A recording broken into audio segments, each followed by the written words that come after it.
Olá pessoal, hoje nós vamos aprender como que faz uma reação de polimerização. Então, na polimerização nós temos dois tipos de polimerização.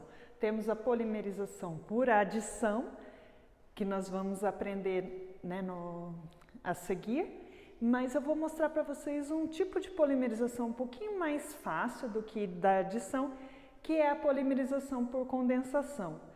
A maior parte dos polímeros ela é obtida por meio desses dois tipos de polimerização. Tem alguns outros tipos, que são um pouco mais raros, mas esses dois são os predominantes. Então eu vou ensinar para vocês o mecanismo, o passo a passo desses dois tipos de polimerização, para a gente depois projetar isso para uma aplicação. Então nós temos aqui, antes de tudo, eu vou explicar para vocês como que funciona a acidicidade em compostos orgânicos.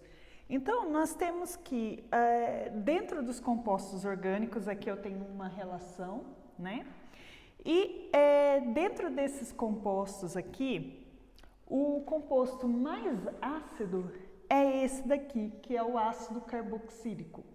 Esse grupo R significa algum grupo carbônico, qualquer, pode ser qualquer um. E esse aqui é o grupo funcional do ácido carboxílico. Então, todos os grupos funcionais que se assemelham a essa estrutura, ele tem uma acidicidade alta, como nós vamos ver em outros compostos, E aí depois nós temos a água, que ela tem uma acidicidade um pouquinho menor. Depois a hidroxila, a tripla ligação, a amônia. E quando um composto carbônico é só ligado ao hidrogênio, isso aqui significa que ele quase não tem acidicidade.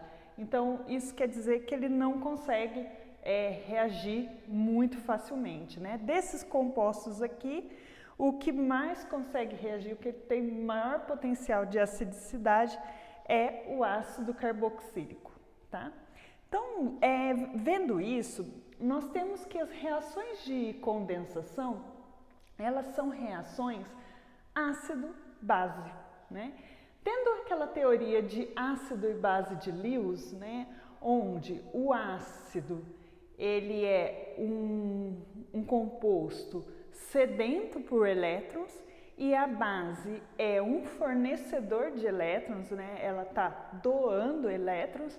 A reação de condensação ela acontece com esse perfil.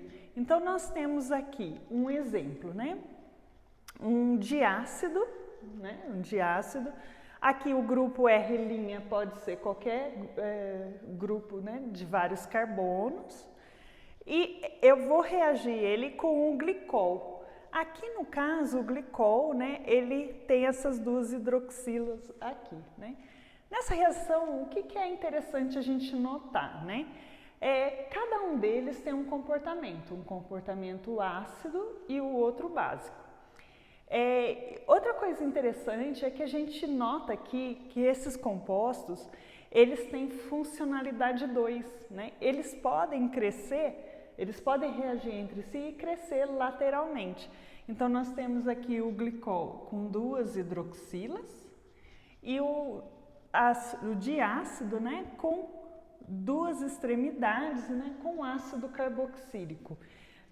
Esses grupos aqui laterais pode mudar, mas aí a possibilidade de dar origem a outros tipos de polímero.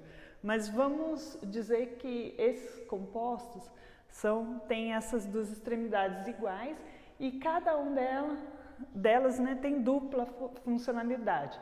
Então quer dizer, se elas reagirem, elas vão formar uma reação do tipo ácido e base. Então, como que funciona a reação de polimerização ácido e base? Então, nós temos aqui um diácido e o glicol. Olhando para essa tabela de acidicidade, o que a gente nota é que o glicol vai atuar como base e o diácido como ácido, né? Porque nessa tabela de acidicidade, o ácido carboxílico é maior, apresenta maior acidicidade que a hidroxila. Então aqui, esse composto vai agir como ácido e esse composto como base. O que caracteriza aqui nesse glicol ele ter a base? Principalmente o parzinho de elétrons disponíveis aqui na hidroxila. E aqui, essa transladação aqui de elétrons faz com que esse composto seja muito ávido por elétrons, né? Ele está muito disponível em reagir. Então, o que vai acontecer nessa reação? A hidroxila, o composto que está doando elétrons, ele vai se ligar ao composto deficiente de elétrons, né? Então, vamos aqui considerar, né, as ligações que estão presentes aqui. Então, nós temos aqui, ó, um carbono. O carbono ele faz 4 ligações, né? Então, nós temos aqui, né, carbono, 1, 2, 3, 4 ligações. Aqui, ele está fazendo, né, 1, 2, CH2, desculpem, tá? Desculpem, eu esqueci de colocar o CH2. Então, esse carbono ele também tem 4 ligações. Então, qual que é o composto aqui que está doando elétrons? É o oxigênio que está ligado ao hidrogênio. E aqui o composto que está deficiente de elétrons é o composto que é mais frágil aqui com relação à distribuição da carga. Então, nós podemos perceber que aqui, ó, a dupla ligação é uma ligação que tem uma densidade elétrica muito grande, como aqui, né? Eu tenho um parzinho de elétrons aqui, que também faz com que eu desloque os elétrons do carbono para essas extremidades. Então, o composto aqui que está deficiente de elétrons é o carbono. Então, como que eu faço? Essa hidroxila aqui, ela vem atacar esse carbono. Esse carbono está deficiente de elétrons e o oxigênio, né, a hidroxila, ela quer doar os elétrons. Então, no mecanismo de reação, geralmente a gente faz uma reação intermediária, né? Aqui, para elucidar como que essa reação se dá. Então, nós temos aqui, né, a reação se originando, então a gente vai simular o que está acontecendo aqui nessa parte intermediária. Então, supondo que esse composto vá para cá, o que vai acontecer com esse carbono? Esse carbono aqui, ele vai ficar com 5 ligações, o que não é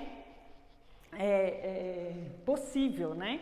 Mas vamos fazer de conta que isso acontece para a gente simular como que é essa reação. Então, o glicol, ele vem, ataca aqui o carbono, né? E aí ele vai se ligar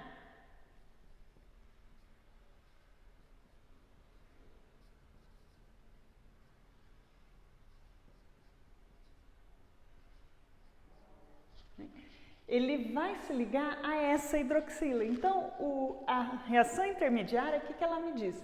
Que todo esse grupo funcional, ele veio, ó, e se ligou ao carbono. Então, fazendo com que, ó, essa reação ficasse desse jeito, né? Esse carbono ficasse com 5 ligações, o que não é possível. Outra coisa que também não é possível é que o oxigênio, ele faz apenas 2 ligações. E o oxigênio aqui, no momento, ele está com 1, 2, 3 ligações. Então, qual que é a proposta aqui? O que ocorre depois, né? O que ocorre depois é que esse hidrogênio aqui, ele vai sair da estrutura, porque não ele é o elemento assim que ele só tem um elétron, então ele é muito lábil, né? Ele é muito fácil de ser deslocado. E disso daqui, né, tudo, né, essa ligação é uma ligação simples, né, ligada ao oxigênio, tem uma densidade elétrica grande, aqui também, esse composto também. E aí, para o carbono estabelecer as 4 ligações, ele vai excluir, liberar essa hidroxila.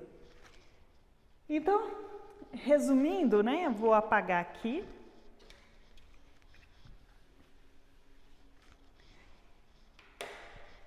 Resumindo, o que vai acontecer? Vai acontecer que a ligação aqui, ó, vai continuar, né, intacta. Agora, esse daqui, eu vou deslocar ele um pouquinho para baixo, tá bom? C dupla O. Esse OH, ele saiu. Esse hidrogênio também, ele saiu.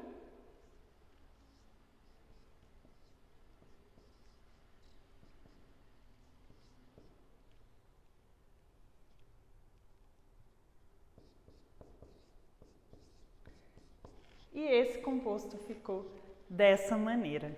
Então, o que aconteceu? Esse composto inteiro veio para cá, perdeu esse hidrogênio, né? Perdeu esse hidrogênio e essa hidroxila. Então, como ele perdeu 2 hidrogênios e uma hidroxila, quer dizer que o grupo funcional que sobrou foi água. Essa aqui foi uma das primeiras reações que foram feitas de condensação, né?